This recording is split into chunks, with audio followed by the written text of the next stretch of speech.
पीछे नहीं हटे। मोदी जी हाँ। कुछ नहीं है। मोदी जी संगी है। संगी क्या करेगा? अरे संगी जो है, जब जोश की चड्डी खुल जाएगी ना, तब उसे कोई जो है बचाने वाला पैदा नहीं होगा। झोला लेके भगेगा, वो झोला लेके भगेगा संगी।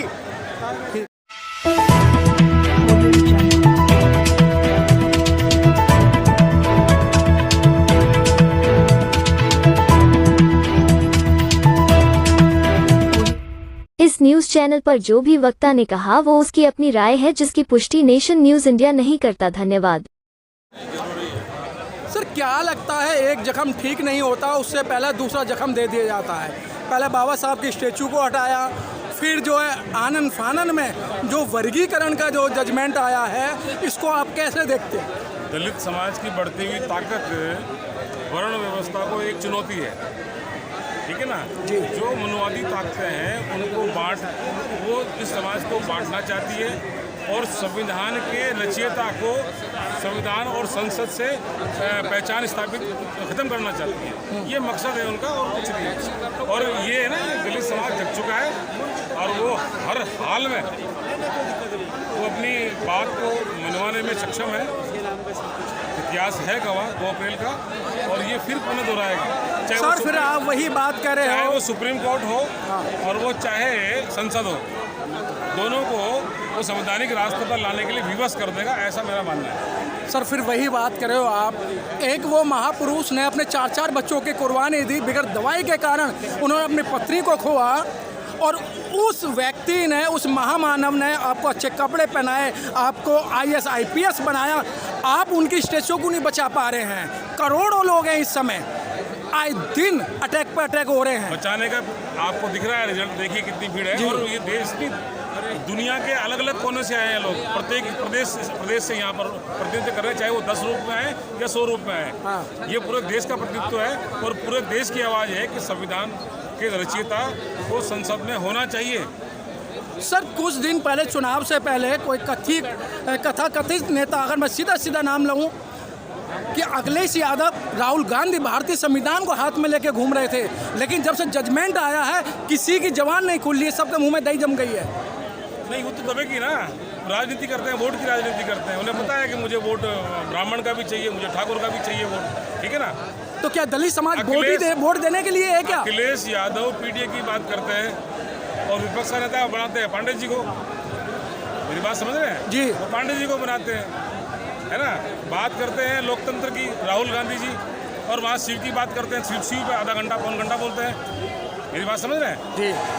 ये बातें सारी अर्थहीन है। सवाल इस बात का है कि इस देश के अंदर ये जो दलित समाज है वो करवट ले रहा है और बदलाव सुनिश्चित है, और जल्द वो सत्ता पर काबिज होगा और नियंत्रण करेगा वो इस लोकतंत्र को। लगता है सर आपको कि नियंत्रण करेगा? जी। हमारा समाज इतना भोला है, एक संविधान की पुस्तक देख के भले लागू हो ना हो संविधान, हमारा पूरा वोट उस तरफ चला जाता है जी। मतलब वो संविधान तक को उतना मानता है, शायद विश्वास करता है, मगर हर बार चला जाता है। हाँ सर, आप संविधान में आपका रखा क्या है? अब तो संविधान से सारा चेंज कर देना, IPC चेंज कर दी, CRPC चेंज कर दी, तो आपके पास बचा क्या है? नौकरियां आपको मिल रही हैं। पावर में है वो चेंज कर सकते हैं। हाँ, सत्ता में है, जिस दिन हमारे पास सत्ता आएगी हम फिर दोबारा चेंज कर लेंगे। उम्मीद करते हो सत्ता आएगी आपके पास में? अरे सर 50 रुपये में एक साड़ी में और एक दारू के क्वार्टर में तो आप बिकने वाले लोग हैं, करे सत्ता हमारे हाथ में आएगी। रुको यार, देखो जो बिकने वाले हैं हाँ। वो लोग अलग हैं, जो पढ़े लिखे हैं वो देख रहे हो नाम यहाँ पे अभी है, पूरा जागरूकता भी हमारे समाज में अभी नहीं आई है। हाँ। उसकी हमें उम्मीद नहीं छोड़ी हमने। 70 साल में नहीं हो 100%, आप कभी सोचो 70 साल में 100% हज़ारों का कवर कर जाएंगे, हम उसको 70 साल में नहीं कर पाएंगे। सर पढ़े लिखों को तो मौका ही नहीं देंगे। जब कहीं नौकरी की आती है, जब सर्टिफिकेट जाटव का जाता है उसे निकाल के फेंक दिया जाता है, उसी जगह दूसरों को लिया जाता है। आज से नहीं, ये तो 12 साल हो गए इस काम को चलते हुए। क्या जाटव को कोई टिकट देता है? क्या कोई चमार को कोई टिकट देता है? ये चीज़ सही है कि हमारे आदमी है ना, राजनीति में नहीं आ जाते, पहले नौकरी की तरफ भागते हैं। ये आप सही कह रहे हो, नौकरी की तरफ। मैं नहीं सही कह रहा सर।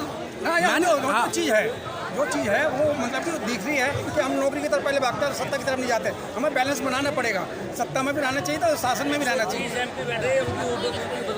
बोलो जी, आप बोलो। हाँ बोलो, क्या कह रहे हो? बोलो जल्दी बोलो। सभी को क्रांतिकारी जय भीम जी। ये जो मनुवादी सरकार है, हाँ। सारे देश, सारे विदेश में बाबा साहब की स्टैचू लगी हुई है। बड़े बड़े उस पर लगा रहे हैं, संविधान लिए घूम रहे हैं, कसम खाते हैं जब उसकी शपथ लेते हैं। और आज उसके मनुवादी लोगों ने एक मूर्ति को हटा दिया कि इनका नाम बुला देंगे, इनके ऐसे नाम नहीं भूलने वाले हैं सब।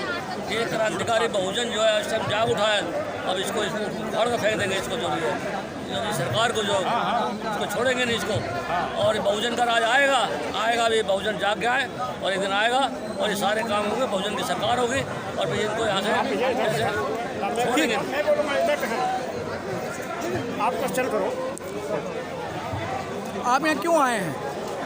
बाबा साहब की प्रतिमा, बाबा साहब की प्रतिमा पूर्व निर्धारित जगह पर लग के रहेगी, चाहे जो है भारत का मूल निवासी अपना खून भी जो है इस सड़कों पर बहा देगा, इन मनवादियों के दांत खट्टे कर देगा और इन मनवादियों को घरों में रहने नहीं देगा ये मूल निवासी। जय जय जय जय जय भीम, जड़ से उखाड़ देंगे।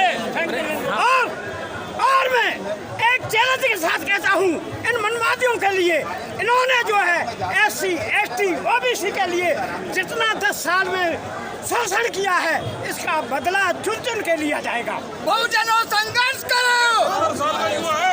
सुनो, आगे की मैं बात कह रहा हूँ, अगर जो है प्रतिमा नहीं लगी तो इन सड़कों पे जो है बहुजनों का खून बहेगा। और इसके लिए ये प्रधानमंत्री, गृह मंत्री, भारत सरकार को सचेत किया जाता है कि यह सरकार सचेत हो जाए, अन्यथा इसकी जिम्मेदारी इनकी होगी। क्या लगेगी मूर्ति, लगता है आपको? 100% लगेगी। सर मोदी जी ने जो भी काम किया वो पीछे नहीं हटे। मोदी जी हाँ। कुछ नहीं है। मोदी जी संघी है, संघी क्या करेगा? अरे संघी जो है जब जोश की चड्डी खुल जाएगी ना, तब उसे कोई जो है बचाने वाला पैदा नहीं होगा। झोला लेके भगेगा, वो झोला लेके भगेगा संघी।